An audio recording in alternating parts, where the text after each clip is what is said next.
Il y a de nombreuses années, au cœur de la ville d'Otupo, vivait un homme nommé Atama Oahi. Tout le monde à Otupo connaissait le nom d'Atsama car il était synonyme de richesse.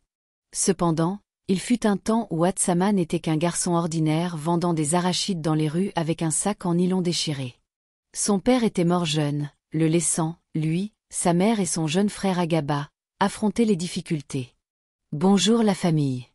Bienvenue sur Histoire Inspirante, merci de vous abonner et de laisser un like pour nous. Ça représente énormément pour nous. Partagez aussi cette vidéo avec vos amis et vos proches et activez les notifications pour ne pas manquer nos futures vidéos. Merci d'avance. Installez-vous confortablement et détendez-vous pendant que nous plongeons dans l'histoire. Ainsi, Atama a grandi vite. Il lavait des voitures, portait des parpaings sur les chantiers de construction et cirait même des chaussures devant les portes des hôtels. Mais à 26 ans, il s'est débrouillé pour arriver dans la grande ville d'Abuja. À 30 ans, il avait bâti une petite entreprise immobilière à la sueur de son front. Et à 40 ans, Atama était devenu un milliardaire accompli. Il avait de grosses voitures, de grandes maisons et tout en grand. Il était amoureux d'une jeune femme nommée Anna qui était restée avec lui pendant ses années de galère. Ainsi, quand il a décidé de se marier, ce ne fut pas une surprise qu'il demande à Anna d'être sa femme. Anna n'était pas une fille tapac sans grave-l'œil. Elle était douce, respectueuse et très pieuse aussi. Quand Atama n'avait rien, elle l'avait aimée et encouragée par sa présence et le peu d'argent qu'elle avait. Mais après que les millions ont commencé à affluer, Atama a commencé à changer. Il subvenait toujours aux besoins d'Anna, mais il ne l'estimait plus autant. Atsama rentrait tard le soir, froid et distant, et Anna lui servait son repas silencieusement, sans un mot. Elle voyait le changement, mais elle ravalait sa douleur. Eh bien, contrairement à certains hommes, le changement d'Atama n'était pas dû au fait qu'il avait une autre compagne. C'était plutôt parce qu'il avait un compagnon masculin. Le compagnon préféré d'Atama était désormais son jeune frère Agaba. Agaba était partout où Atama allait, aux réunions, en voyage ou lors d'événements. Et Agaba était très doué pour chanter les louanges. Grand frère, tu es le roi de cette famille.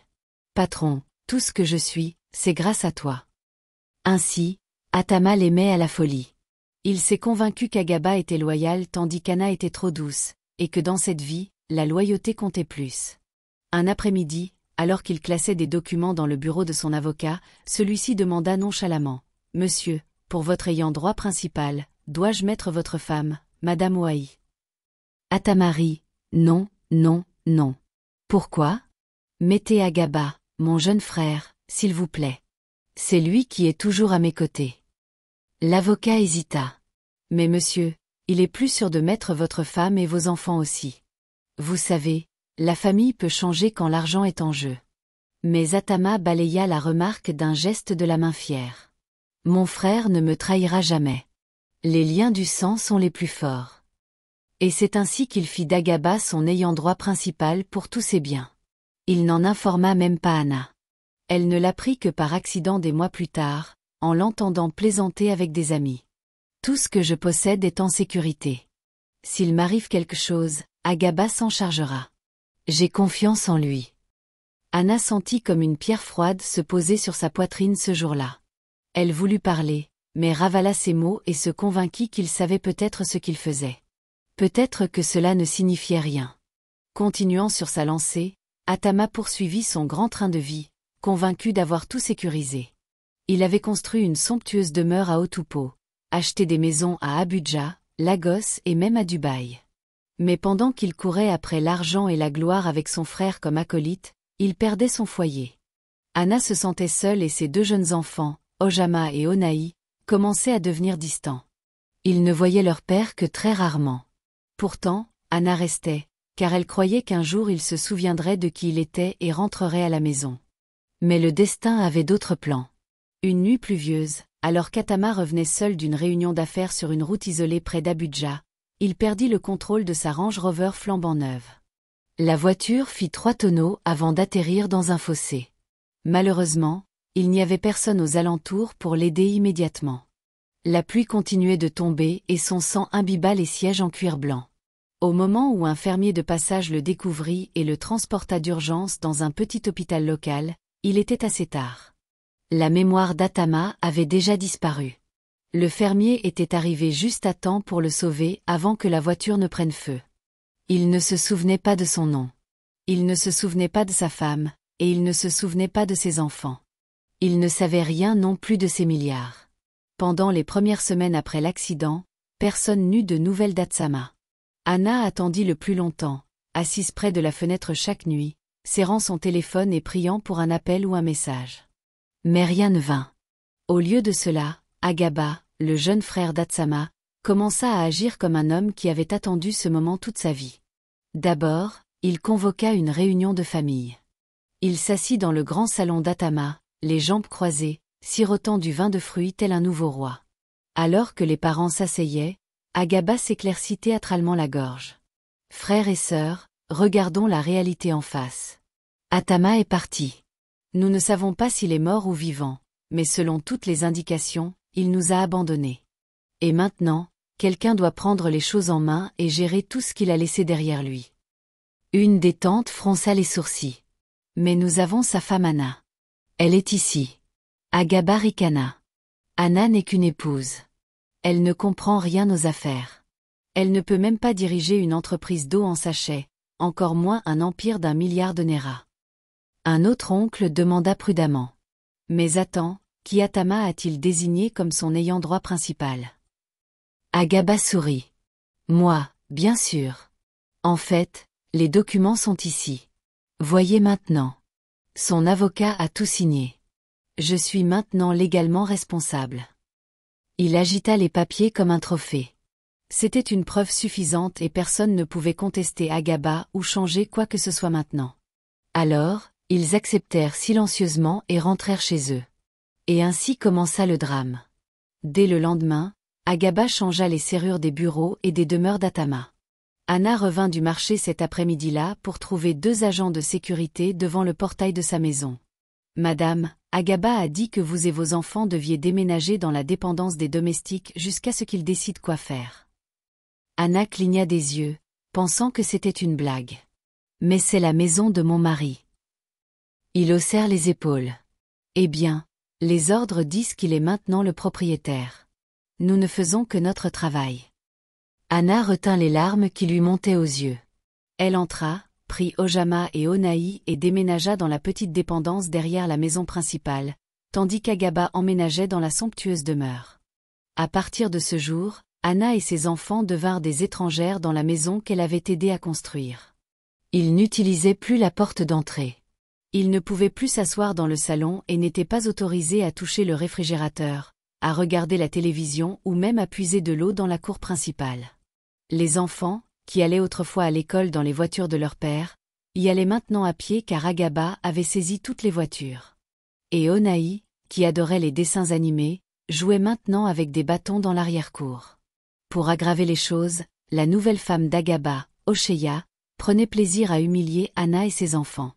Chaque matin à 5 heures, Osheya allait à la dépendance et frappait à leur porte. « Réveillez-vous, paresseux. Venez balayer ma cour avant le lever du soleil. » Anna savait qu'il valait mieux ne pas refuser. Alors, elle réveillait ses enfants et ensemble, ils prenaient des balais pour balayer. Cependant, il n'y avait pas qu'Agaba et sa femme qui les traitaient comme des parias. Même le personnel de maison agissait maintenant comme s'ils étaient invisibles. Les membres de l'église commencèrent aussi à médire sur elle. Peut-être qu'Anna était une mauvaise épouse. C'est pourquoi Atama est mort. Elle a dû le frustrer par son mauvais comportement. Et ses amis, qui l'admiraient autrefois, traversaient maintenant la rue en la voyant arriver. Mais malgré tout, Anna ne maudit ni ne se disputa jamais avec personne. Chaque nuit, après que ses enfants se soient endormis sur le matelas fin de la dépendance, elle s'agenouillait près de leur tête et priait. « Dieu, je sais que tu vois tout. Je sais que tu entends même les pleurs que je ne crie pas. S'il te plaît, bats-toi pour moi et mes enfants. » Pendant ce temps, loin de là, dans un petit village poussiéreux près de Lafia, Atama ouvrit les yeux dans la petite clinique. Mais il n'avait aucun souvenir de qui il était. Une vieille infirmière avec de profondes marques tribales se tenait à côté de lui en souriant. « Dieu merci, tu es réveillé. Tu as failli passer de l'autre côté, au pays du non-retour. » Atama ouvrit la bouche, mais aucun mot ne sortit. Il ne connaissait même pas son propre nom. L'infirmière sourit et dit, « Ne t'inquiète pas. Pour l'instant, nous t'appellerons Abutu. Espérons que tu retrouveras bientôt la mémoire. » Au début, Atama, maintenant Abutu, était comme un bébé apprenant la vie à partir de zéro. Il ne savait ni lire ni écrire, et il ne se souvenait même de rien concernant les affaires, l'argent ou la famille. Mama Rakia, la vieille infirmière, l'emmena dans sa minuscule maison en terre et en tôle. Elle lui donna une natte pour dormir, 3 vieilles chemises et 2 pantalons. « La vie ici est simple, » lui dit-elle. « Nous travaillons dur et nous nous rendons heureux. » Et c'est ainsi qu'Abutu commença à vivre une vie simple et pauvre. Il travaillait dans les fermes des gens le jour, mais étonnamment, la nuit, il rêvait d'une femme dans un pagne bleu et de 2 enfants riants, l'appelant papa. Il se réveillait en sueur et confus. Il ne savait pas qui ils étaient et ne savait pas non plus pourquoi ils étaient toujours dans ses rêves. « Peut-être suis-je veuf, » pensait-il parfois. « Peut-être que ma famille est morte. » Il continua à vivre ainsi jusqu'à un après-midi chaud où, en aidant à réparer un tracteur pour un homme d'affaires en visite, la vie d'Abutu faillit changer. L'homme d'affaires, Monsieur Hidoko, était un gros client qui avait autrefois fait affaire avec Atsama à Abuja. Alors qu'Abutu lui tendait une clé à molette, Monsieur Hidoko le dévisagea. Quelque chose chez cet homme lui semblait familier. Le nez, sa façon de parler et l'autorité dans sa voix. Plus tard dans la soirée, Monsieur Hidoko murmura à son chauffeur. « Ce garçon mécanicien, il ressemble exactement à Atsama Oai, le milliardaire qui a disparu il y a plus d'1 an. » Le chauffeur rit. « Oublie ça, patron. Ce mécanicien. Comment pourrait-il être milliardaire ?» Et juste comme ça, Monsieur Hidoko décida de garder le silence. « De toute façon, si c'est vraiment lui, c'est mieux pour moi. Oh, cet Atama m'a traîné au tribunal pour une affaire de terrain à l'époque. Alors, bon débarras. Qu'il pourrisse ici. » Et ainsi, le seul homme qui aurait pu révéler la véritable identité d'Abutu choisit la vengeance et le silence plutôt que la gentillesse. Pendant ce temps, à Otupo, chez lui, la méchanceté d'Agaba s'aggravait. Il commença à vendre les voitures et les maisons d'Atama tandis qu'Anna et ses enfants devenaient de véritables femmes de ménage, balayant, lavant, cuisinant et se faisant insulter quotidiennement. Tout cela pendant qu'Agaba et sa femme Osheya étaient assis à l'intérieur de la demeure, buvant du vin cher et riant bruyamment. Parfois, Osheya versait exprès de l'eau sale dans le couloir juste après qu'Anna ait fini de nettoyer.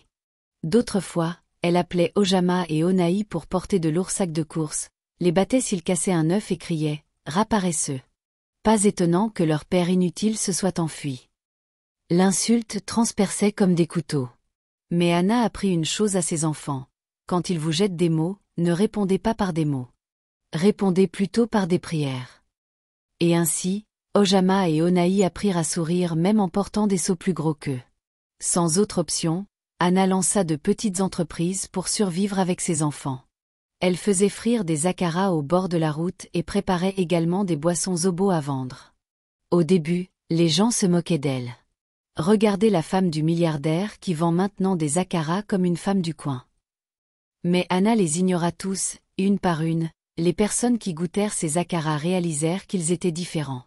Ils étaient croustillants à l'extérieur et moelleux à l'intérieur, avec la juste quantité de piment qui dansait sur la langue. Bientôt, les gens commencèrent à venir des rues avoisinantes juste pour acheter chez elle. Et en quelques mois, Anna économisa assez pour payer les frais de scolarité de ses enfants. Ojama et Onaï s'épanouirent également en petits champions.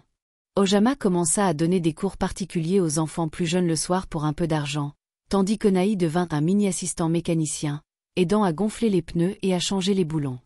Leur souffrance avait révélé leur force cachée, comme Anna leur disait toujours. Nous ne brûlons pas simplement dans le feu, nous devenons de l'or. Pendant ce temps, à son insu, la chute d'Agaba avait déjà commencé, lentement. La compagnie de transport qu'il avait reprise commença mystérieusement à perdre des clients. L'entreprise immobilière fut confrontée à de lourdes factures fiscales et à des procès, et même ses directeurs de confiance commencèrent à le voler. Il avait loué certaines des maisons d'Atama à des gens. Mais maintenant, ces mêmes personnes refusaient de payer le loyer et vandalisaient même les maisons. Chaque matin, Agaba criait et maudissait tout le monde.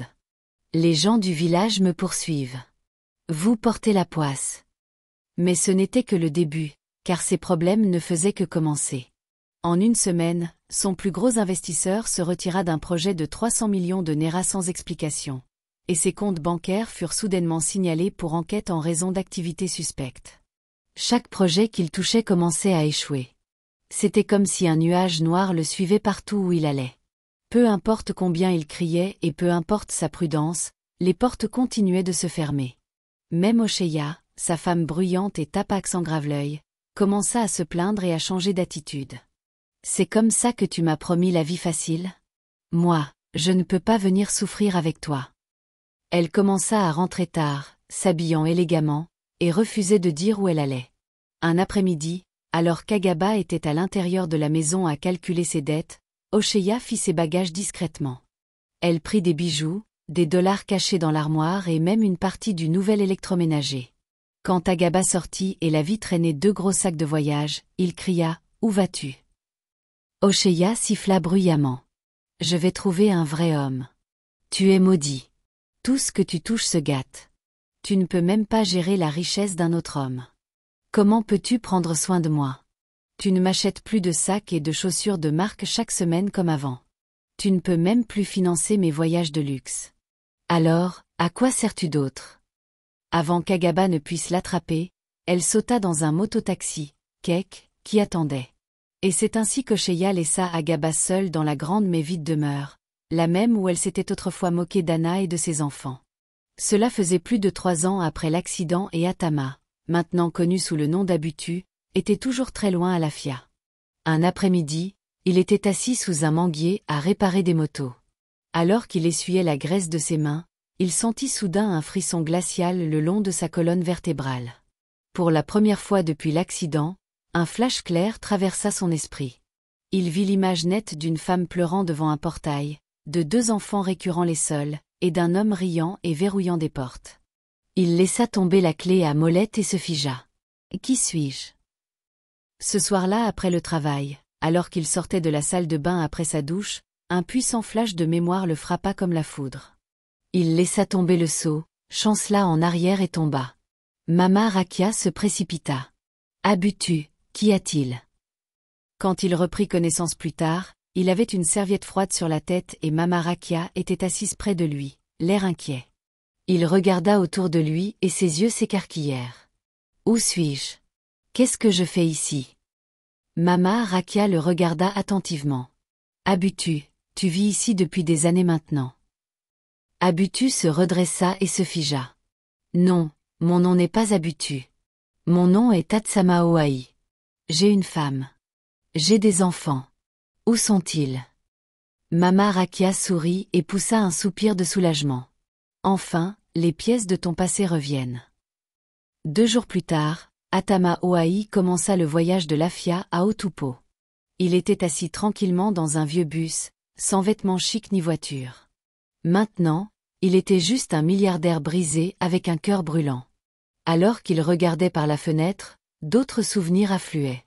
Le jour où il a rencontré Anna, le jour de leur mariage, le jour où Ojama a fait ses premiers pas. Et le jour où Onaï est né. Il serra les poings alors que son cœur se brisait. Je les ai abandonnés. Je leur ai fait défaut pendant si longtemps. Mais plus maintenant. Cette fois, il ne revenait pas en tant qu'Atama l'arrogant. Plutôt, il revenait en homme qui avait goûté à la poussière et trouvé l'humilité. Dès qu'Atsama entra dans Otupo, rien ne semblait plus pareil. Ses panneaux d'affichage avaient disparu. Le portail de son bureau était rouillé et son nom était à peine mentionné. Il arrêta un conducteur de Kek et lui demanda nonchalamment. « S'il vous plaît, qu'est-il arrivé à Atama Oahi ?» L'homme rit amèrement. « Oh gars, celui-là. On dit que l'homme est devenu fou et a disparu. Son jeune frère Agaba a tout pris et a repris les affaires, mais il a dilapidé tout l'empire en quelques années. » La poitrine d'Atama se serra. Tout cela s'était passé pendant son absence. Quand il arriva au portail de sa demeure, son cœur faillit se briser. Le domaine autrefois magnifique était vieux et mal géré. La peinture s'écaillait et la fontaine était à sec. Il se dirigea vers le portail et il était verrouillé. Il frappa jusqu'à ce qu'un vieux gardien sorte en plissant les yeux. « Qui êtes-vous » demanda-t-il grossièrement. Atama parla doucement. Je suis Atama Oahi. L'homme le regarda comme un clown et rit d'un air moqueur. Atama est mort depuis longtemps. Regarde ton état, même les fantômes sont mieux habillés que toi. Dégage. Atama resta silencieux, honteux. Mais avant qu'il ne puisse dire autre chose, une voix vint de l'intérieur. Qui vient encore troubler ma paix? C'était Agaba, portant un jogging et un maillot de corps blanc, tenant une grosse bouteille de bière. Le cœur d'Atama se serra. C'était le frère en qui il avait eu confiance. C'était le même frère qu'il avait fait son ayant droit principal et mis tous ses biens sous son nom. Le frère qui était maintenant assis comme un roi sur son trône. Agaba s'approcha en titubant du portail. Mais quand il vit correctement le visage d'Atama, il se figea. Sa bouteille tomba et se brisa. Sa bouche s'ouvrit, mais aucun mot ne sortit. Pendant une longue minute, il y eut un lourd silence. Et puis Agaba cria, « Sorcellerie! Esprit! Aidez-moi! Le fantôme de mon frère est là! Oh !» Il tenta de courir, mais Atama attrapa le portail et le secoua avec ses dernières forces. « Je ne suis pas un fantôme, Agaba. Je suis bien vivant et je suis revenu chercher ce qui m'appartient. » Quand Atama entra dans le domaine qu'il possédait autrefois, il fut encore plus choqué par ce qu'il vit. Son générateur coûteux avait disparu. Son jardin de fleurs exotiques était sec et mort. Et puis ses yeux captèrent quelque chose qui faillit le faire tomber. À un coin près de la dépendance des domestiques, 3 petites tables d'accara se tenaient sous un parasol. Derrière les tables, vêtues d'un pagne délavé et faisant frire des acaras dans une marmite noircie, se trouvait Anna, sa femme, sa reine. Ojama et Onaï étaient assis à proximité, attisant le feu et emballant les acaras pour les clients. Quand Anna leva les yeux et vit Atama debout là, ses mains se figèrent. La cuillère tomba de ses doigts dans l'huile chaude. Atama, elle cligna des yeux 2 fois. C'est vraiment toi. Les genoux d'Atama vacillèrent. Il chancela, tomba à genoux et inclina profondément la tête. Anna, je suis désolé. Je suis vraiment désolé. Je suis très désolé. Il pleura ouvertement et ses larmes trempèrent le sol. Cette nuit-là, Atama ne se battit pas. Il n'appela pas la police immédiatement. Il emmena simplement Anna et ses enfants dans une petite maison d'hôte voisine. Il les fit asseoir et promit, « S'il vous plaît, donnez-moi quelques jours. Je vais arranger ça. Je le promets. » Cette nuit-là, il s'assit sur une chaise et ne put dormir. Toute la nuit, il pensa aux années perdues, à la douleur subie par sa famille à cause de sa négligence, et comment le frère en qui il avait confiance l'avait poignardé sans honte. Mais ce n'était pas le moment de s'apitoyer. C'était le moment d'agir.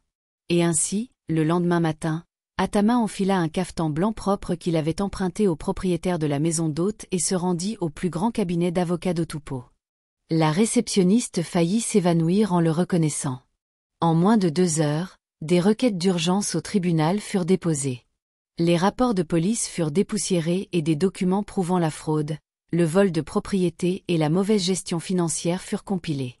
Quant à Agaba, il n'avait aucune idée de ce qui se préparait.